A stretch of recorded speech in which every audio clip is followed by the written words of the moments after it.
Muito bem, boa noite a todos. Vamos lá nos animar na palavra. E eu, como tinha falado, nós vamos voltar no Salmo 84, né? Como eu disse aos irmãos na semana passada, eu ia pregar na semana passada no Salmo 84, e daí eu vi que não dava para pregar de uma vez só, tinha que dividir em três vezes. Tinha muita coisa para a gente ver nesse Salmo, que, na verdade, um Salmo que hoje, o versículo que nós vamos ler hoje, o texto que nós vamos ler hoje, é como um homem buscando encontrar-se com Deus. Então ele vai passar por alguns caminhos, e nós vamos pensar hoje, nós estamos aqui porque nós queremos esse encontro com Deus, não é? Nós temos pensado em muitas coisas, a forma agora que o mundo tem mudado, mas o mundo sempre mudou, e o Senhor Deus continua sempre o mesmo. Então vamos ler o Salmo 84, né? Pode abrir sua Bíblia lá. Uma boa noite para você que está aí nas redes sociais, aí, que está aqui no templo, que Deus te abençoe. Nós vamos ler hoje, na verdade, do verso 5 ao 8, mas eu vou ler desde o 1, tá bom? Salmo 84, desde o verso 1, que diz assim a palavra de Deus: quão amáveis são os teus tabernáculos, Senhor dos exércitos. A minha alma está desejosa e desfalece pelos átrios do Senhor. O meu coração e a minha carne clamam pelo Deus vivo. Até o pardal encontrou casa, e a andorinha ninho para si, onde ponha seus filhos. Até mesmo nos teus altares, Senhor dos exércitos, Rei meu e Deus meu. Bem-aventurados os que habitam em tua casa, louvar-te-ão continuamente.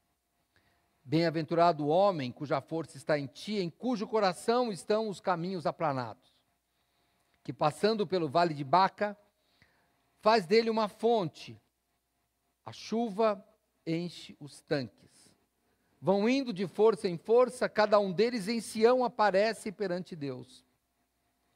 Senhor Deus dos exércitos, escuta a minha oração, inclina os ouvidos, ó Deus de Jacó. Até aqui. Nosso Deus, obrigado, Pai, por esta noite. Clamamos, Senhor Deus, que o Senhor possa abençoar a todos nós que vamos meditar nesse texto. Eu peço, Pai, que possa realmente transformar nossas vidas. Senhor, nosso mundo tem nos deixado dependentes de tecnologia, de dinheiro, de recursos. E nós te pedimos, ó Pai, que o Senhor nos abençoe para que possamos ser dependentes de Ti. Senhor Deus, nos dê força, Pai, nos dê fé. Ajuda, Pai, muitas vezes, na nossa incredulidade ou na nossa fé tão fraca. Eu te peço em nome de Jesus Cristo. Amém. Vamos lá, irmãos, nós estamos, como eu falei, o mundo vem mudando e a gente vai sofrendo com o mundo porque nós vamos deixando de depender do Senhor Deus. E nós começamos a pensar em outras coisas e Deus acaba sendo, e é duro falar assim, mas é uma verdade, o Senhor Deus acaba sendo um episódio na nossa vida. E eu já tenho dito aqui, não, Deus não é episódio, Deus não é nem um capítulo, Deus é o livro da nossa vida. Então, volte, irmão, hoje eu queria que você pensasse que está caminhando para encontrar com o Senhor. É isso que a gente quer. Então, o fato de você estar no templo ou estar aí assistindo, é só o caminho. Nós queremos encontrar com o Senhor. Essa é a ideia deste salmo, do Salmo 84. Vou relembrar algumas coisas, e para você que está aqui nesta noite pela primeira vez, ou não veio a semana passada, não viu aí, deve ter, o culto deve estar lá no nosso canal do YouTube, mas algumas coisas que tem neste salmo que nós já vimos a semana passada. Primeiro que, no título dele, nesta Bíblia que eu estou usando, que é a Almeida Corrigida Fiel, diz assim: para o músico mor sobre gitite. E aí nós já vimos que gitite pode ser um instrumento musical, como a palavra também parece que ela tem origem na palavra lagar, por isso que, se você tiver uma versão, uma nova versão internacional, vai estar isso, alguma coisa relacionada a lagar. Quer ver? Eu peguei essa versão e pus aqui para eu ver, ó. Diz assim: para o mestre de música, de acordo com a melodia, os lagares. Então, é porque, na verdade, não se sabe, irmãos. Jitite, talvez seja um instrumento musical, talvez seja uma flauta, talvez eles cantavam enquanto amassavam vinho, as uvas, né, para fazer vinho. Então, mas não importa, é só para você saber isso. É só curiosidade. Outra curiosidade é a autoria. Nesta Bíblia que estou usando, diz Salmo para os filhos de Coré. Depende da sua versão, se for a nova versão internacional, vai dizer Salmo dos Coraitas. Mas nós não temos, irmãos, como saber. Isso já se perdeu na história. Então, eu acho que não é. Já disseram que foi um salmo de Davi, ou um salmo para os filhos de Coré.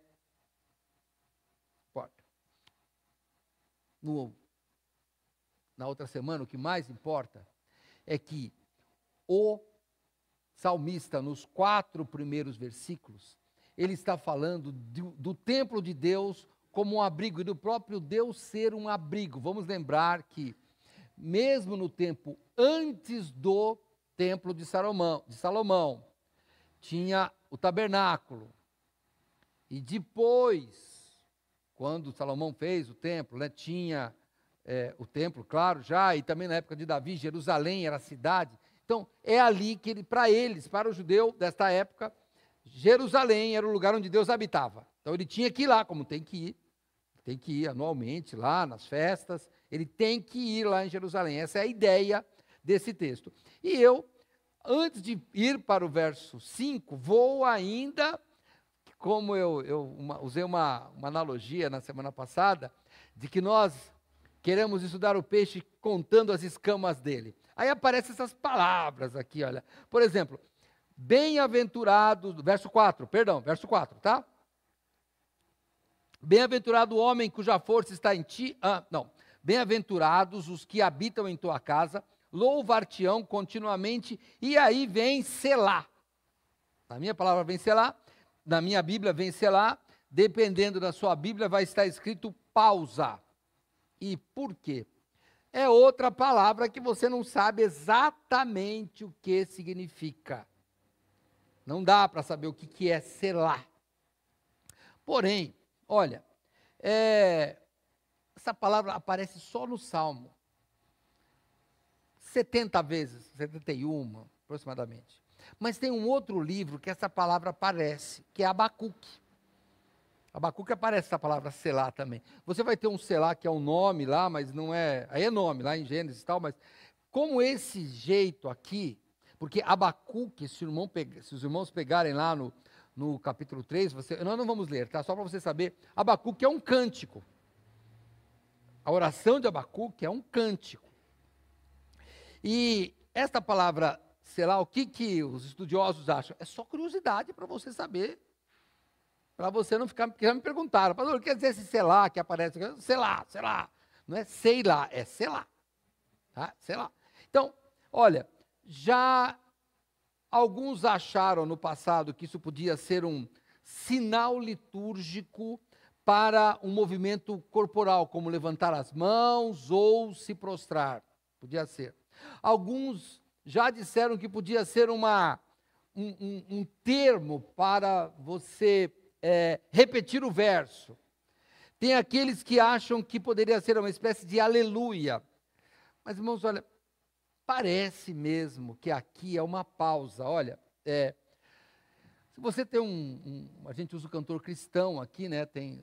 Aqui em cima aparece, perdão, aparece as letras aqui. Mas eu e os mais antigos aí temos aqueles cantor com pauta musical, né? E aí em alguns lugares lá tem aquele monte de símbolo, né? Tem uma fermata lá que aí tem os símbolos lá que é as bandeiras lá, canta mais um pouco, vai mais devagar, conta o tempo. É mais ou menos isso, né, Gilson? Eles vão, então naqueles sinais lá, parece que Selá é uma pausa. Até porque só aparece em cânticos, então parece ser uma pausa aqui, ó, pausa. Se você tiver, e aí eu estou falando das versões mais comuns aqui na língua portuguesa, que a gente usou, a Almeida, né, ou a Nova Versão Internacional, agora tem a nova versão transformadora. Então, por exemplo, se você tem uma Bíblia dessa, né, nova versão, na nossa vai estar Selá, só. Tá, o que está escrito lá, não sabe o que quer dizer, a gente deixa lá. A nova versão internacional, ela põe pausa. Se você tem uma pausa, se você tem uma nova versão internacional, vai estar escrito pausa. Se você tem uma nova versão transformadora, que é da Mundo Cristão, vai estar interlúdio. Então, eles já interpretaram que é uma pausa. Mas isso, irmãos, é só curiosidade. Porque, às vezes, eu repito, algumas pessoas me perguntam, então agora você já sabe. E vai me ajudar. Porque quando alguém pergunta, pastor, o que significa Gittite? Eu vá naquele culto lá e assista. Aí, não é que é preguiça, é porque daí você já aprende o verdadeiro sentido do Salmo, né? Não só essas curiosidades que não nos levam a muita coisa. Tanto faz. Chega lá, não, sei lá, não era isso. Não vai mudar nada para nós. Não quer dizer nada. Pelo menos não parece. Senão Deus deixaria mais claro. Então vamos no verso 5, que é o estudo que nós queremos fazer essa noite. Do 5 até o 8. O verso 5 do capítulo 84 de Salmo diz assim: bem-aventurado o homem cuja força está em ti, e em cujo coração estão os caminhos aplanados. A força que fala aqui, irmãos, é uma força física mesmo. O que parece que está acontecendo aqui? Parece que, como vai falar de Sião, aqui Sião é Jerusalém, ele parece que está falando dos peregrinos. Como eu falei, uma das versões diz assim: como são felizes os que encontram força em ti e os que são peregrinos de coração. E outra dessa versão que eu mencionei diz: como são felizes os que recebem forças e que decidem percorrer os teus caminhos. Então, tanto faz também. Nós queremos nos focar, queremos parar na força. Porque o feliz aqui é cuja força está em Deus. Bom, pense comigo. Qual é a força que está em Deus? É a fé. João vem dizer: esta é a vitória que vence o mundo, a nossa fé. Jesus disse: quando ele voltar, porventura ele encontrará fé. Então, é a fé que nos move, é a fé que está acima do nosso próprio interesse. O que faz você sair da sua casa, aqui em São Paulo, pelo menos nesta noite, mais frio, garoando, o que faz vir aqui? O que faz vir aqui é a fé. O que move a sua vida? O que move a sua vida tem que ser a fé. Porque senão tem algo errado. Tem algo errado. Se você faz as coisas certas, porque a sua religião te coloca assim, é muito ruim isso. Não é para ser assim. Não é para ser assim. A gente vive pela fé. A gente não vive porque a igreja mandou. A gente vive pela fé. É que nós, então, estamos aqui, Igreja Batista de Vila São José. Nós estamos juntos aqui porque a nossa fé tem muita semelhança. É igual. E a gente estuda juntos e fortalece a fé na palavra de Deus. Lá, como é que funciona a fé? Porque fala cuja força está em si. Abacuque, o que nós já mencionamos, é dele a frase, em algumas vezes está mencionado, mas uma frase lá é: o justo viverá pela fé. E quando você quer saber o que a fé faz na sua vida, você pode ir lá em Hebreus capítulo 11. Nós chamamos até de galeria da fé, porque fala de vários heróis da fé. Mas tem um versículo especial que eu gostaria de te convidar, deixa aqui em Salmo 84, mas vamos lá em Hebreus, lá no finzinho da Bíblia, no finzinho do Novo Testamento, inclusive, Hebreus capítulo 11. Se você não chegar lá, eu já cheguei.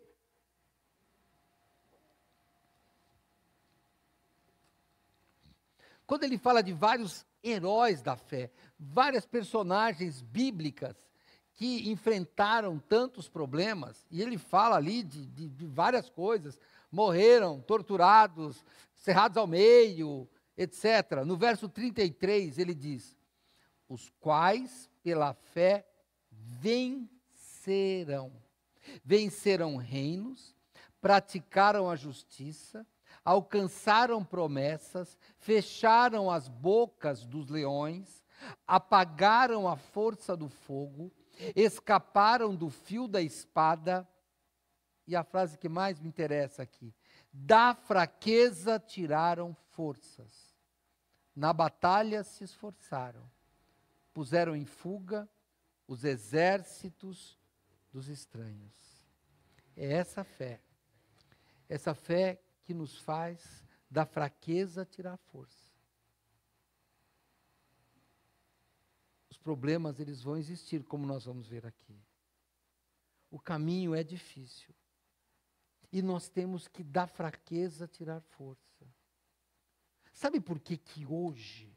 Olha, Paulo diz, quando eu estou fraco, você se lembra, né? Aí eu estou, o que ele diz? Forte. E sabe por quê? Eu vou lhe dizer uma coisa, você que está na internet, não tem muita gente aqui. Pelo menos não pelo número de pessoas que devia estar. E eu não vou culpá-los. Sabe qual é o problema? É que humanamente estamos fortes. Humanamente estamos fortes. É mais fácil ter força quando você está apertado.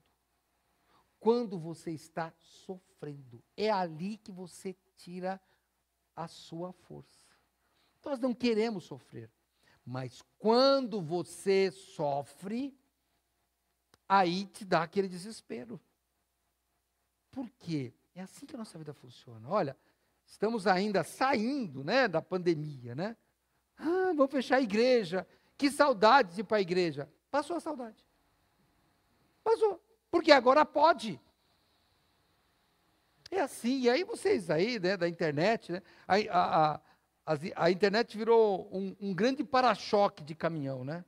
Ficou assim, faça enquanto está, dê valor ao que você tem, para não sentir falta quando não tem. Aí começa a aparecer aqueles monte de meme que é um para-choque de caminhão, você pode ver lá, mesma coisa. Antigamente a gente lia essas frases nos para-choques, agora quando você abre o Facebook, aparece aquelas coisas, Facebook, Instagram, esses negócios novos aí. Então, pensa só, a fé é quando você está apertado. Essa é a fé. Por isso que a fé é a prova daquela coisa que a gente não vê. O que vê é fácil. Olha, vamos trabalhar para uma boa empresa, um bom salário que nunca atrasou. Quando você entra nessa empresa, a sua fé diminui, você já está feliz. Precisa de fé. Vou brincar aqui, hein? Fé é o autônomo, que ele fez o serviço e não sabe se vai receber. E o boleto vai vir. Né? Porque o boleto é o grande super-herói, né? Ele sempre vence. O boleto vence. E daí a gente está lá, vai entrar ou não vai entrar? Você precisa de mais fé na hora do aperto. Mas qual fé? Volta ao verso, ao Salmo 84, volta no verso 5. Por que ele diz que esta pessoa aqui, ó, bem-aventurada, é a pessoa cuja força está em Deus? Veja, a força está em Deus. Na verdade, irmãos, toda a Bíblia, todo o Antigo Testamento, fala de uma fé só, a fé em Cristo, a fé no Messias que viria. Esta é a fé. Essa é a fé que a gente precisava, a fé nas promessas. Como eu disse, você não veio aqui para me ouvir. Não, eu não veio aqui para me ouvir. Você não veio aqui por causa do templo, até porque talvez ele seja destruído. Não, irmãos, a fé não é aqui. Não é. A fé é em Deus. Toda a fé que nós depositamos em algo que não é Deus, ela é efêmera e passageira. Olha, 2000 anos atrás, Os discípulos olharam para o templo, um templo bonito, não é o de Salomão, era o de Herodes, mas era um templo bonito mesmo assim, onde tem o Muro das Lamentações, é parte dele até hoje. Então, o que eles disseram? Olha que prédio bonito. E Jesus diz, não vai ficar pedra sobre pedra, e você destruirá esse templo, em 3 dias eu vou reconstruir. E é isso que foi até uma das acusações da crucificação. Só que Jesus não estava falando dele, Jesus não estava falando do templo, Jesus estava falando dele, do corpo dele. Era isso que precisava. Então nós precisamos de olhar para a Bíblia, olhar para a nossa vida através de Cristo. E aí nós temos a força. O problema é que nós vamos titubeando, né? Esse é o problema. Tem uma coisa melhor um pouco e a gente já desiste. O problema, irmãos, não é, e eu já falei isso várias vezes, vou falar mais um. O problema não é decidir entre o bom e o mal. O bom e o mal é fácil. Como eu já, é público aqui, né? Olha, não, eu gosto de café sem açúcar, gosto de chimarrão, gosto até de jurubeba. Eu não gosto de jiló, acho que eu não gosto daquele negócio de jiló. Mas eu não gosto não porque é amargo, porque eu não gosto do gosto. Aí você fala, pastor, você quer o quê? Pudim de leite condensado ou jiló? Adivinha? Não tem dúvida para mim, não tem dúvida. É claro que eu vou comer o jiló. Vou eu, hein? Vou fugir daquele negócio lá. Mas agora você pega, pastor, olha, eu tenho aqui, escolhe uma, você tem sorvete, você tem pudim. Olha que difícil. Sabe um dos lugares difíceis para a nossa ansiedade? Sorvete por quilo. Porque você chega lá, você já notou, né? Olha, irmãos, você vai lá, eu fui lá, agora, quando eu vou, como agora eu já estou, né? Passei da idade de ficar, porque antes eu tinha um alvo, era experimentar todas as bolinhas que tinham lá. Então eu comia, eu ficava sentado e experimentando uma por uma. Aí agora que você vai ficando mais velho, muda, porque você começa a misturar as coisas e o paladar se perde.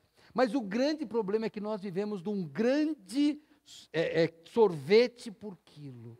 E isso nos gera uma coisa que acaba com fé, chamado dúvida. Dúvida. Quando, pelo menos no meu caso, né, era pequeno, o que tem? Arroz, feijão, essa salada e acabou. Você não podia falar assim, mas não tem. Só tem o que tem na mesa e acabou. A gente era mais feliz. Agora, como é que a gente faz?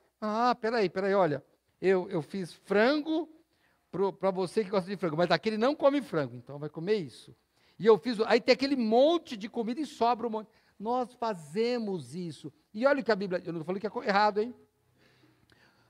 Perdão, do ponto de vista material, pode fazer, mas isso não faz mal. Quer comer o quilo de sorvete, come, quer fazer. Não tem problema, não tem. Eu só quero lhe dizer que quando isso passa para o mundo espiritual e nós começamos a escolher as coisas espirituais, nós começamos a ficar errados.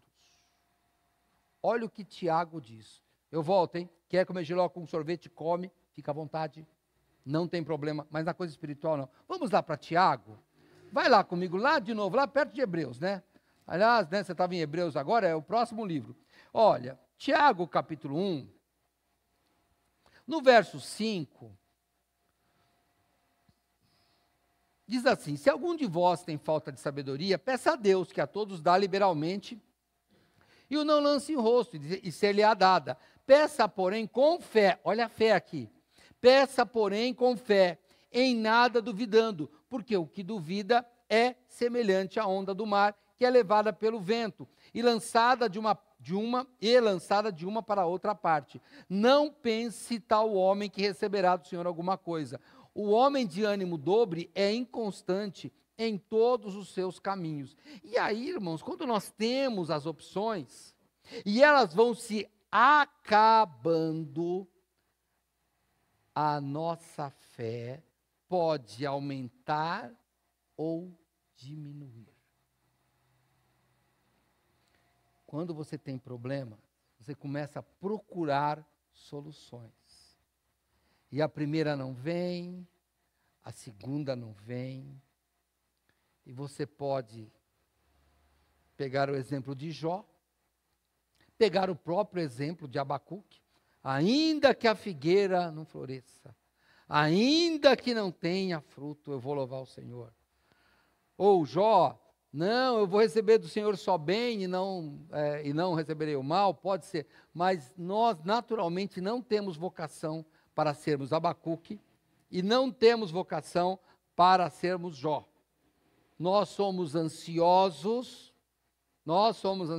e a prova maior da nossa ansiedade é o bendito WhatsApp, né? Mandou o WhatsApp para você, a pessoa manda para você pode contar, 2 minutos ela te liga.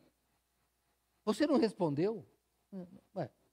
Não, tem uns até, também o problema é seu, tá? Tem uns até que tira o azulzinho lá, para ninguém ver que você leu, né? Mas tem um jeito de ver, pessoal, não resolve isso não, mas põe lá para ninguém. Para que isso? Porque é a nossa ansiedade.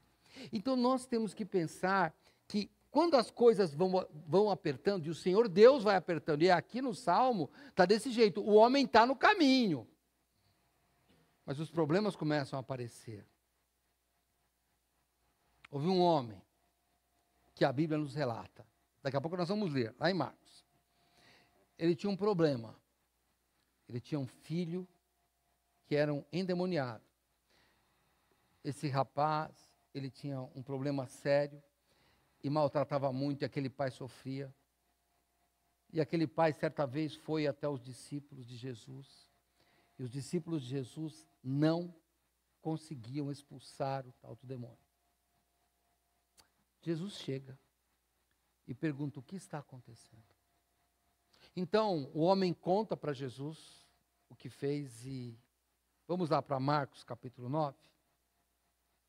Você está em Tiago? Volta para Marcos. Daqui a pouquinho eu volto para o Salmo, tá? Marcos, capítulo 9.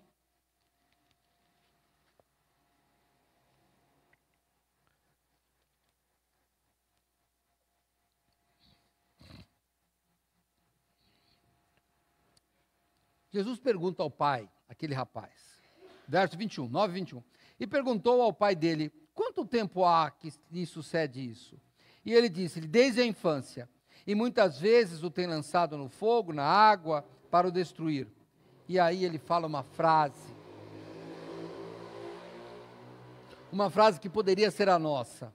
Ele diz para Jesus: mas se tu podes fazer alguma coisa, tem compaixão de nós e ajuda-nos.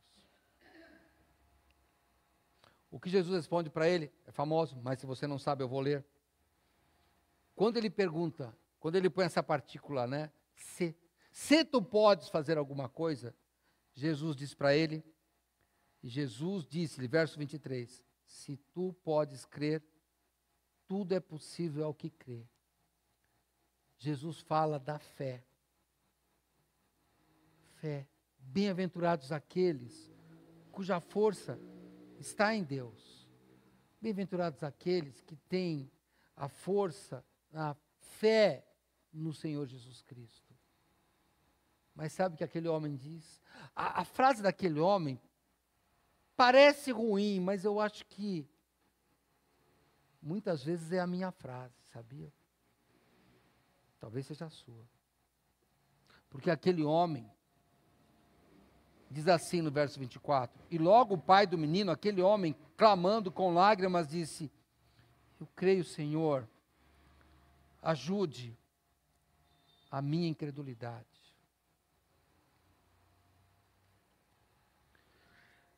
O maior pecado nosso, eu acho, nos dias atuais, é o orgulho.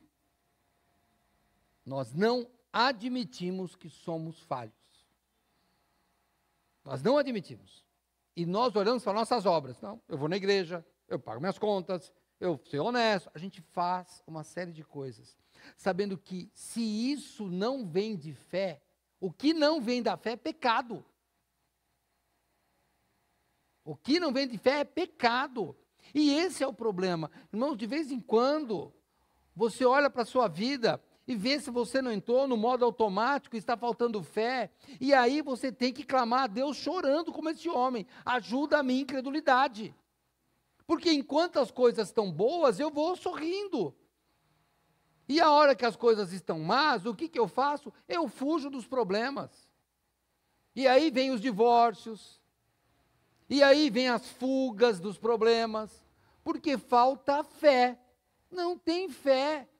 E não tem fé sequer para chorar. Esse homem, irmãos, ele deu o passo que Jesus começa o seu ministério, arrepender. Irmãos, arrepender é a metanoia, é mudar o sentido da sua mente. É isso que ele fez. Sabe o que ele estava falando? Eu vou traduzir, na minha concepção. Ele está dizendo, eu pensei que tinha fé, mas eu não tenho. Porque quando eu vim aqui, eu tinha fé que os seus discípulos iam curar o meu filho. Sabe, já me disseram tanto do Senhor e dos seus discípulos, que eu achava que ia resolver. Então agora, eu já estou tendo uma fé desafiadora. O Senhor pode? Então resolve. O que aquele homem estava falando era o mesmo que as pessoas falaram para Jesus na cruz. Se você é filho de Deus, desce e te salva. Se ele fez um homem ressuscitar, por que ele não desce da cruz? Por que ele não salva estes? Essa fé, irmãos, não é uma fé de orgulho, isso não é uma fé divina, é uma fé diabólica, é uma fé que você desafia a Deus. Não é essa fé, não é esse o bem-aventurado que está lá. Não é esse que, Deus vai me abençoar porque eu fiz isso, isso, isso. Não, irmãos, não. Nós pegamos texto fora do contexto. Nunca vi um justo mendigar o pão. Não é o termo, hein? Por favor. Mas quando você pensar nisso, e você estiver passando necessidade, lembra de Lázaro, o mendigo. Não o Lázaro, o mendigo. Só comia migalha de cachorro. O cachorro vinha lamber as feridas dele. Então, peraí, era justo, porque ele foi para o céu, justificado por Cristo. Não só pense nisso, a fé é aquilo que está além do que você está vendo. Por isso que é bem-aventurado. O homem que tem força em Deus, é o homem que tem... A fé depende de Deus. E agora eu vou parar para a gente fazer uma reflexão. Como é que está a minha fé? Como é que está a sua fé? Será que não é hora de pedir para Deus? Falar, Senhor, ajuda a minha incredulidade. Toda vez que eu me sinto que eu estou muito bem com Deus por minha causa, é falta de fé. Irmãos, é falta de fé. Eu vou voltar para Jó. Quando todo mundo batendo... O que aconteceu com Jó? Não é o tema, é só para você lembrar. Eu estou pensando que estou falando com pessoas que leem a Bíblia, tá? Então, se você não lê, eu vou te explicar. Jó era um homem justo. E Deus permitiu que Satanás tentasse, ele começa a sofrer. Todo mundo fala que ele está errado, aí o que acontece? Acaba a fé dele. Por quê? Porque Jó vem e fala, mas eu fiz tudo o que é certo. Mas eu ajudei as pessoas. E ele começa a falar. E onde é que a fé de Jó foi abalada assim? Ele aceitava o sofrimento, olha que interessante. Jó aceitava o sofrimento. Vou receber de Deus, vou receber. Só que ele não aceitava a justiça. Ele achava que estava sendo injusto com ele. Mas quando Deus aparece, Jó descobre a verdadeira fé e aí ele diz, antes eu só conhecia, eu te ouvi dizer, agora eu te vi. Talvez a gente só vai ver Deus pelos olhos da fé quando a gente sofrer de tal forma que não dependa mais nada da gente. Nada. É assim que funciona. Por isso é que ele diz aqui, vamos voltar para o Salmo 84, volta lá.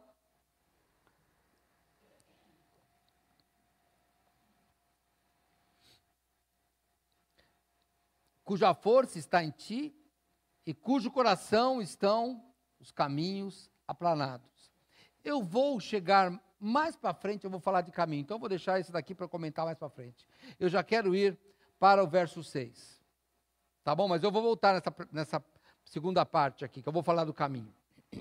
Aqui diz, os que passando pelo vale de Baca, faz dele uma fonte, a chuva também enche os tanques. Irmãos, essa palavra Baca só aparece aqui. Não tem em outro lugar que aparece, é só aqui.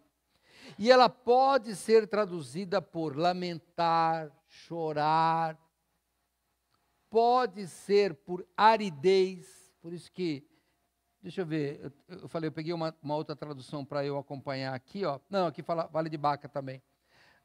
Na outra versão fala Baca, mas tem alguns que falam vale árido. É verdade. Não se sabe o que é, mas como a palavra pode ter a mesma origem que lágrimas no hebraico, então talvez seja vale das lágrimas, vale da tristeza. A ideia aqui é a mesma que foi pregada hoje de manhã pelo irmão Will sobre o vale da sombra da morte. Era algo difícil, era algo perigoso, porque no vale você está à mercê dos predadores da montanha. Então você está ali num lugar que é sempre ruim, e ali diz que era um vale árido.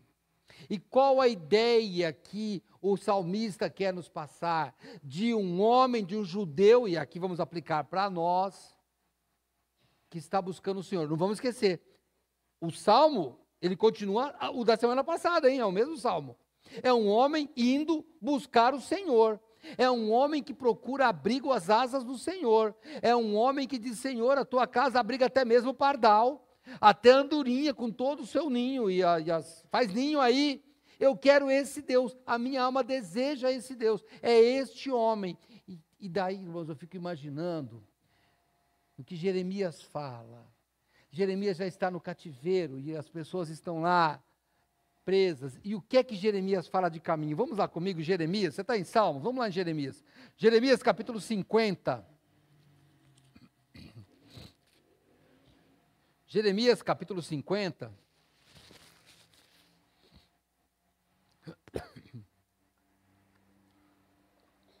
No verso 4, olha o que o Senhor Deus manda que o profeta fale, né? E ele fala também. Verso 4. Naqueles dias e naquele tempo, diz o Senhor, os filhos de Israel virão, eles e os filhos de Judá juntamente, todas as tribos, andando e chorando. Olha o vale das lágrimas aqui. E buscarão ao Senhor seu Deus. Pelo caminho de Sião, estão indo para Jerusalém, igual do Salmo, perguntarão, para ali voltarão os seus rostos, dizendo, vinde, unamo-nos ao Senhor, numa aliança eterna, que nunca será esquecida. Esse é o sentido que o profeta Jeremias está dando. Ele não está interpretando o Salmo 84, eu que estou fazendo a ligação, tá bom? Mas, irmãos, é esse o sentido do Salmo. Eles estão no Vale de Baca, eles estão chorando.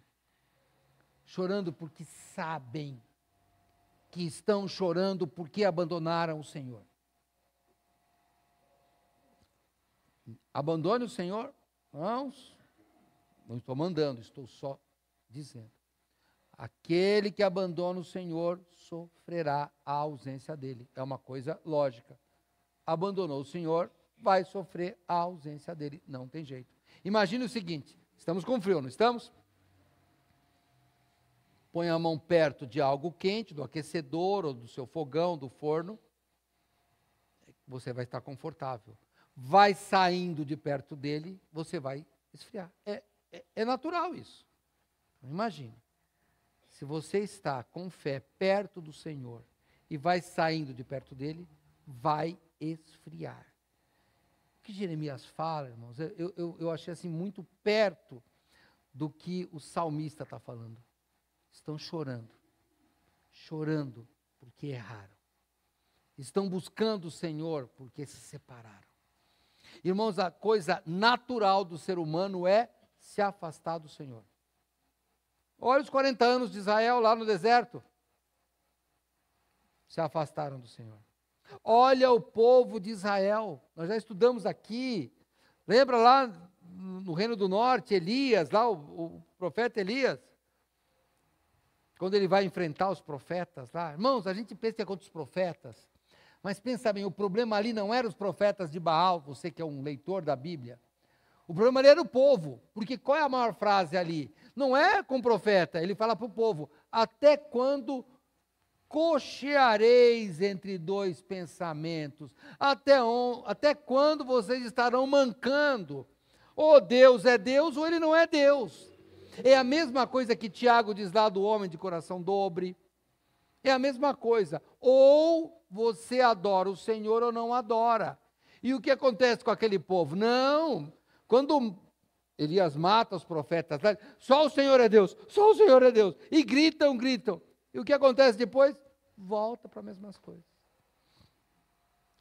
Volta, irmãos, volta. A nossa tendência é essa.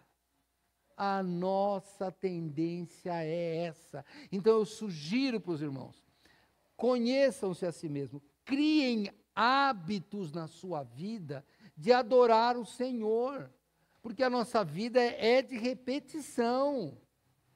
É de repetição. Olha, talvez você seja um que como eu, né? Já me inscrevi em academia, hein, pessoal? Até onde funciona? Até o primeiro dia que eu preciso de faltar. Aí acabou. Porque não vou faltar nunca. Aí tem um dia que aconteceu alguma coisa. Qualquer coisa, qualquer coisa. Ah, chegou uma visita. Acabou a academia. Vou lá e fecho a matrícula. É sempre assim. Eu não gosto daquele negócio. Eu vou porque sou obrigado aí, né?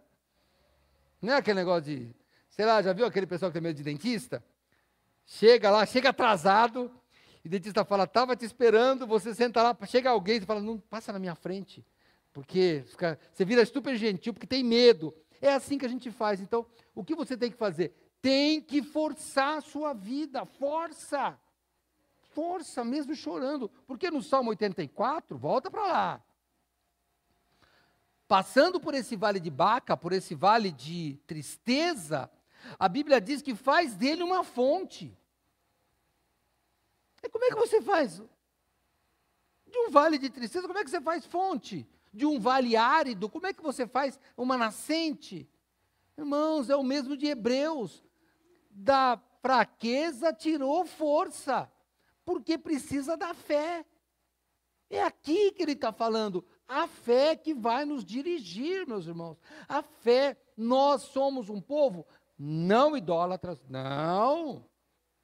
Nós somos um povo que está diminuindo a fé. Esse é o problema. E sabe por quê? Porque nós estamos vendo. Ah, pastor, não, isso daqui não vai dar certo. Aí vem, né? Vamos pensar no ciência. Olha, não sou anticientista não, hein? Mas pensa bem, ó, estudos provam, irmão, esse negócio de estudo prova para mim não serve nada. Vocês participou de uma escola, eu acho que a maioria aqui estudou, né? E daí a professora tem 40 alunos, manda 40 alunos fazer um estudo. Tem aquele aluno que cola, tem aquele aluno que faz certo e tem o aluno que faz errado. Quando alguém diz para mim, estudos mostram, eu falo, quem foi, o bom aluno ou o ruim? Porque o ruim também fez um estudo. Mas fez estudo errado, e daí? Que estudo é esse? Só toma cuidado, irmãos. Ó, tem um estudo que 20%, e os outros 80%? Não, irmãos, vamos pensar. A nossa fé tem que ser maior. Acreditamos na ciência, queremos conforto, temos que trabalhar, mas a fé tem que estar acima de tudo isso. É isso, nós temos que tirar da aridez do vale de Baca a fonte, que é a fé. Por isso que ele fala aqui, ó, bem-aventurado o homem que está força lá com Deus. Porque é isso que ele está falando. Olha aqui, ó, verso 7. Ele está falando, ó, a chuva também enche os tanques. Então, você tira do vale árido, você faz uma fonte e ainda Deus manda a chuva para você. Ele ainda te ajuda. Você tem fé, ainda as coisas vão dar melhor ainda, porque aquele homem lá, o filho dele foi curado. Alguns outros não foram, mas aquele foi. Daí você vai para o verso 7, como é que eles falam?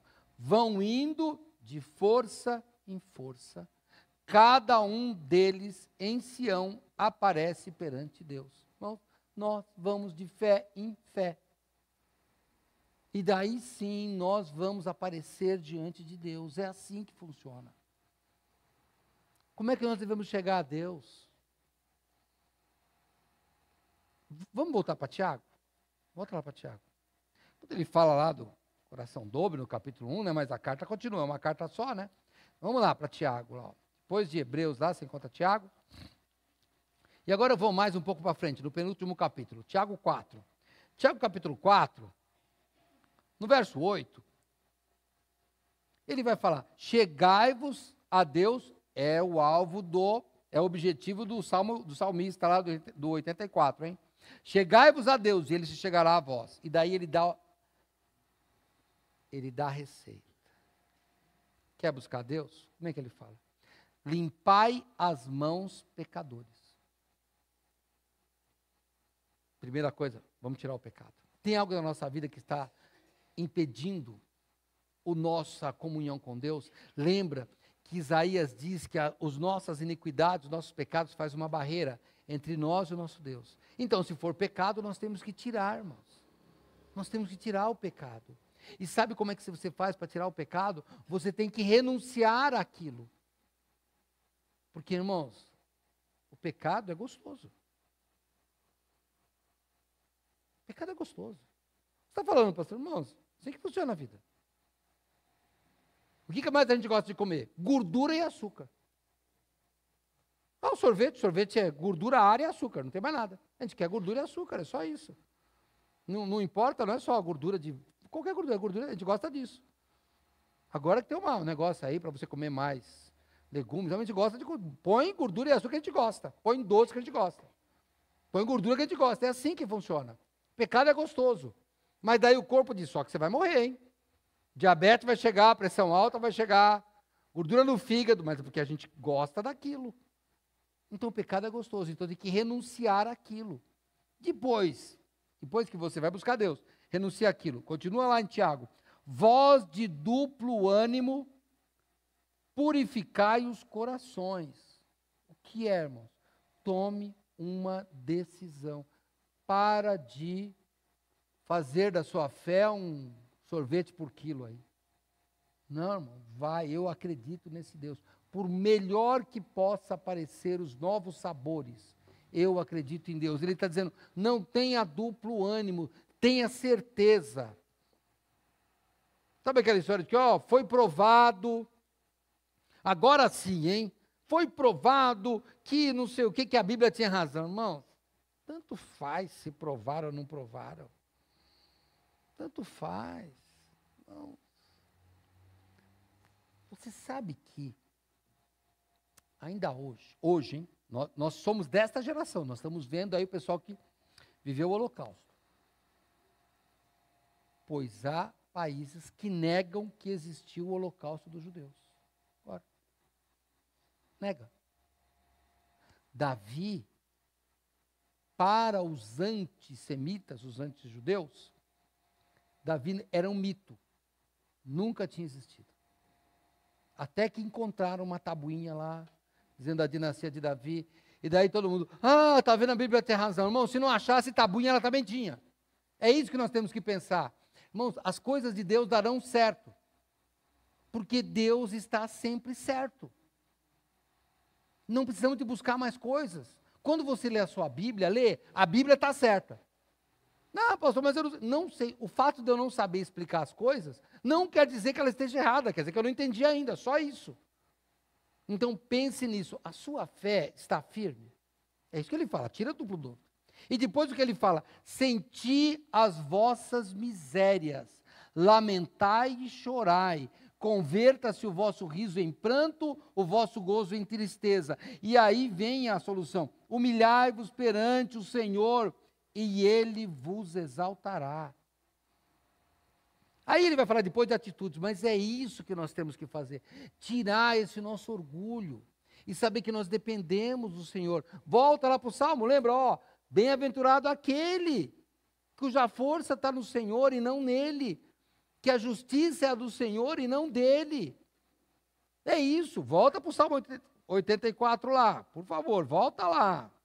Volta lá.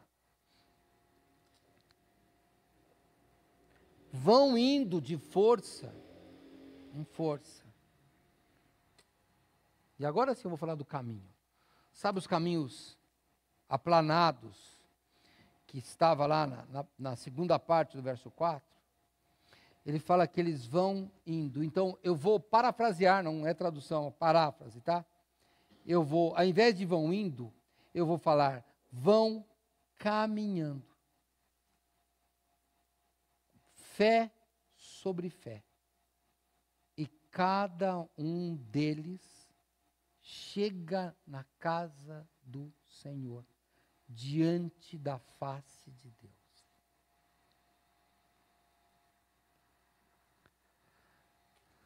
O Senhor Deus continua o mesmo.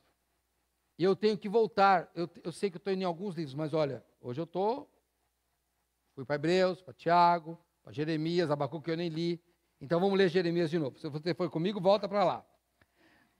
Jeremias, capítulo 6, nós lemos os 50, lá no finzinho. Agora vamos ler no começo. Jeremias 6.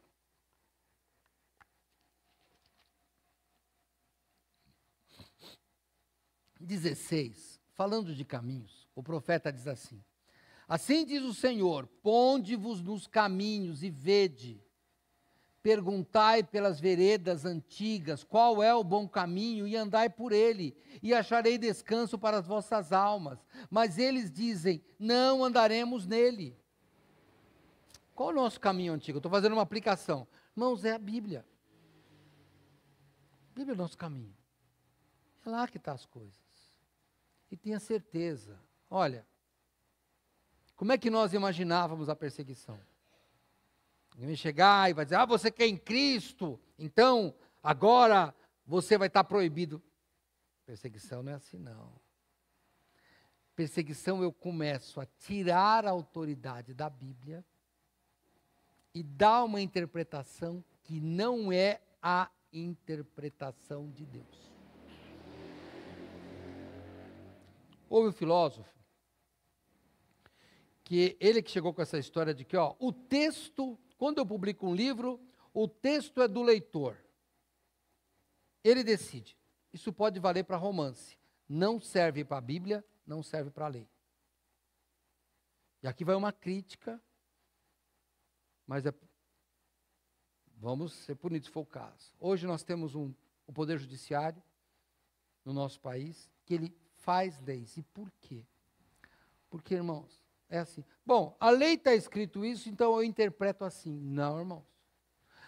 Quando você vai interpretar uma lei, temos uns advogados aqui na coisa, você tem que buscar a vontade do legislador. E se não tivesse certa, aí você muda a lei. Por que o Supremo nosso hoje está legislando? Porque ele interpreta independentemente da vontade do legislador. E por que nós estamos vendo heresias? Porque interpretam a Bíblia independentemente do que Deus quis. A história é o que Deus quis. Eu vou na Bíblia saber qual é a vontade de Deus. Problema seu, se não concorda. Aí você pode fazer como alguns já fizeram. Tem que atualizar a Bíblia. Bom, é um problema seu. Eu não quero atualizar a Bíblia. Porque eu creio que Jesus Cristo é o mesmo Deus, Deus Pai, Deus Filho, Deus Espírito Santo, que inspirou a Bíblia, que estava desde a criação, e que é o mesmo ontem, hoje e eternamente. Pronto. Então, os caminhos antigos que temos que procurar, não é uma Bíblia antiga, não, é ler a Bíblia, interpretar a Bíblia e falar, essa é a vontade de Deus. Para o século 21, se Cristo não vier, para o século 22, para o século 30, se Cristo não vier até lá. Porque a palavra de Deus permanece no céu. Salmo 119, 89. Então pense bem, vão mudando a Bíblia. E cada dia aparece uma Bíblia nova, hein? Já tem a Bíblia aí que não tem mais pronome. Já tem a Bíblia onde Jesus pode ser mulher. E não adianta, vai acontecer isso mesmo. O que compete a você, leitor da Bíblia? Ler e buscar, é o que nós fazemos aqui. Por que é que a gente aqui lê a Bíblia e vai interpretando, mesmo sem entender muito o hebraico, o grego, a gente vai buscar e traz para os irmãos, para entender a vontade de Deus do que Ele falou. Estas veredas, irmãos, são essas. As veredas antigas, é que aquele povo lá de Jeremias estava sendo preso. E sabe o que acontece? Jeremias diz, eles não queriam obedecer a Deus. Essa era a verdade. E daí acha desculpa. Aí acha desculpa. Obedecer com fé é fazer aquilo que a gente não imagina que Deus pode fazer. É fazer aquilo que a gente necessariamente não concorda. Não é fácil ter fé, irmãos, nunca foi fácil. Um dos milagres assim, mais claros de Jesus foi a ressurreição de Lázaro em João 11. Jesus fala, tira a pedra. Lembra o que disseram para ele? Mas já é de 4 dias e cheira mal. A gente acredita em Cristo, mas a gente coloca o nosso obstáculo. Sabe o que eles estavam falando para Cristo? Tem certeza? Nós vamos abrir o túmulo. Mas você tem certeza do que está fazendo? É isso. É isso que estamos falando, irmãos. Falar, povo incrédulo, é isso que eu e você fazemos. Deus fala, faz a coisa certa, mas, Senhor, mas o prejuízo vai ser grande. Tem certeza? É isso que a gente faz. Tem certeza? Obedecer é saber que Deus tem certeza. Pode ser que custe minha vida, mas tem certeza. Acabou. Por que, irmãos, nos primeiros séculos da nossa era, da era cristã, por que os cristãos morriam nas arenas pelos leões? Por que eles eram mortos, crucificados, queimados vivos? Porque Deus ia salvar a vida deles? Não, porque eles tinham fé que no final ia dar certo. Mesmo se morresse.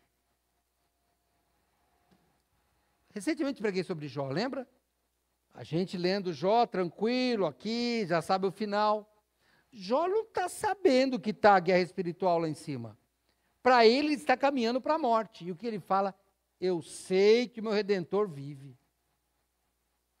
É isso que é fé. Eu sei que o meu Redentor vive, apesar dos problemas, apesar do sofrimento, apesar da minha mágoa, apesar de que parece que tudo está indo errado. Eu sei que o meu Redentor vive. Isso é que o salmista está falando aqui. Volta lá. Não, não volta para o salmo não volta. Porque lá eu quero falar para vocês do caminho aplanado. E sabe qual é o problema? O caminho aplanado é um caminho que é plano.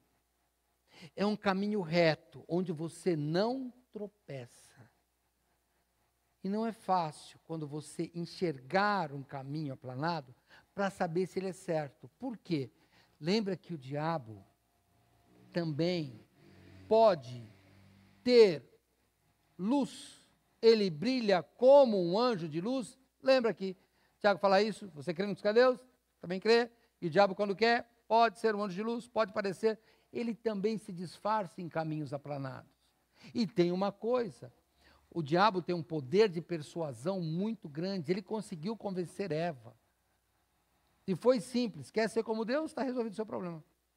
Eu tenho a solução. Eu tenho a solução. Uma das coisas que nós temos que fazer é distinguir o caminho. E isso não é fácil. Os discípulos andaram com Jesus durante 3 anos. Mas eles ainda tinham dúvida. Lembra no diálogo de Jesus com Tomé, antes da ressurreição? João capítulo 14. Vamos lá para João. Eu já estou terminando já, viu? João 14.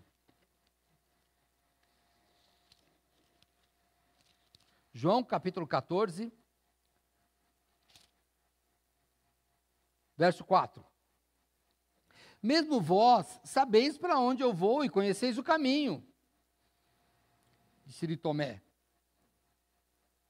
Senhor, nós não sabemos para onde vais. Como podemos saber o caminho? Você sabe para onde está indo? Aquele homem que o salmista do Salmo 84 está narrando, ele sabia para onde iria, hein? Lembra? Ele estava indo para Sião, queria ver o Senhor Deus, só que tinha o vale árido no meio. Ele sabia que tinha vale. Mas ele não desistiu do caminho. Tomé fala, eu não sei. Tomé, você está andando com Cristo e não sabe o caminho? E aí eu pergunto para mim e para você, com vários anos de crente, sabe para onde está indo? Sabe que o caminho terá problemas? Mas sabe que o caminho é o único que leva ao Pai? Porque Jesus diz para ele aqui, no verso bem famoso, João 14,6, disse-lhe Jesus, eu sou o caminho, e a verdade e a vida, ninguém vem ao Pai, senão por mim. Então, o único caminho é o caminho de Cristo. Mas saiba, meu querido irmão, e você que talvez não tenha Cristo, o caminho de Cristo passa por vales áridos. Ele disse, se você quer me seguir, renuncie-se a si mesmo, tome sua cruz, porque haverá sofrimento, é isso que ele diz. E aí o que cabe para nós? Vamos terminar, volta para o Salmo 84, por favor.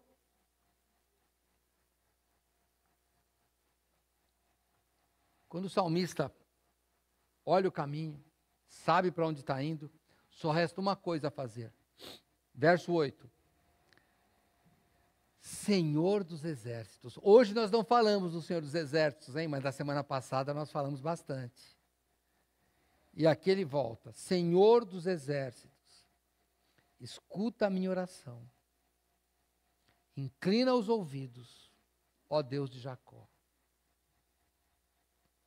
Por que ele fala Deus de Jacó? Irmãos, Jacó, dele vinha a semente.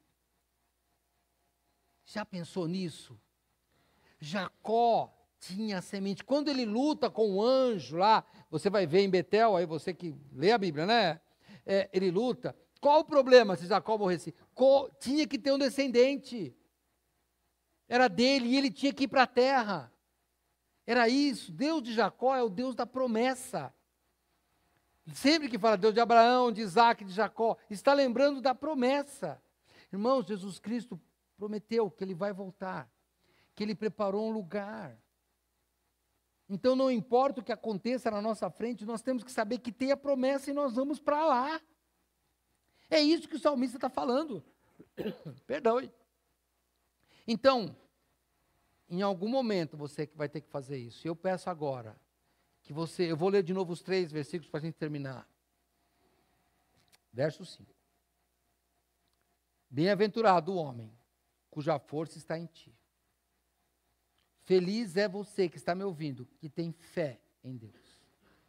Cujo coração estão os caminhos aplanados, se o seu coração tiver sido aplanado pelo sangue de Jesus Cristo, porque senão não chega lá.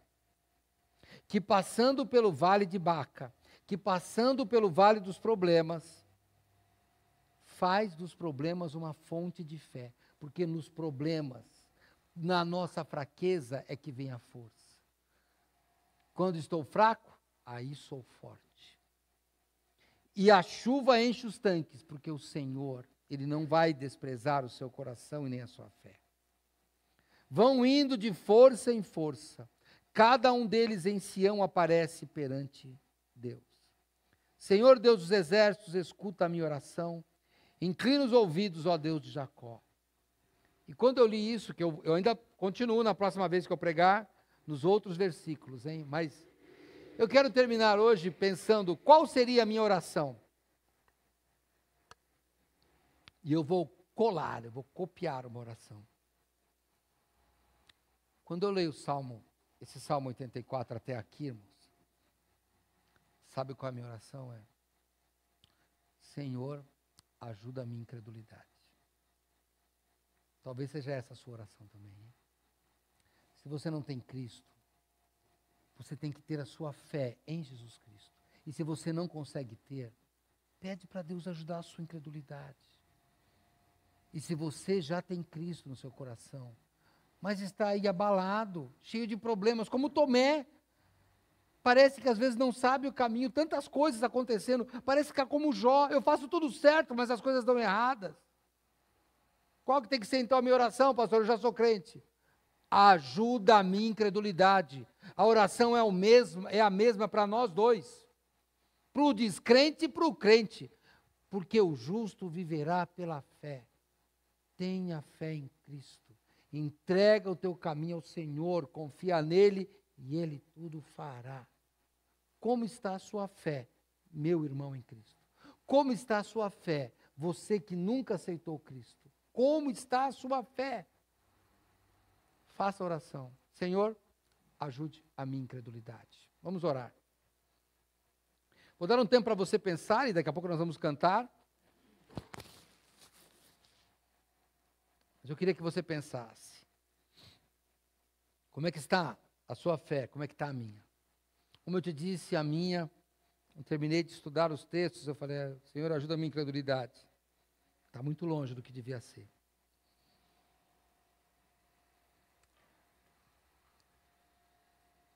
Volta para Tiago, se você está pensando comigo aí, no que ele diz, olha, humilhai-vos diante de Deus e ele vai te exaltar. A Bíblia diz, Davi fala lá no Salmo 51 que um coração contrito Deus não despreza, então se humilhe diante de Deus. Abandone o seu orgulho próprio, entregue-se a Cristo.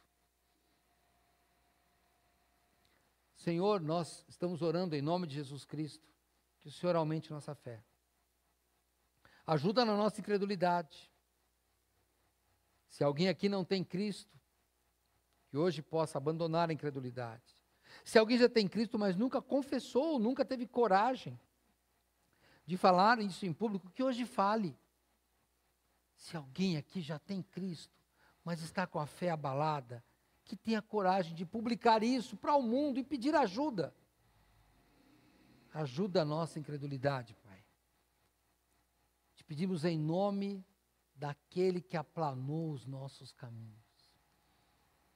Oramos em nome daquele que é o nosso caminho. Oramos em nome de Jesus Cristo. Amém. Muito bem, vou chamar o grupo de louvor, nós vamos cantar.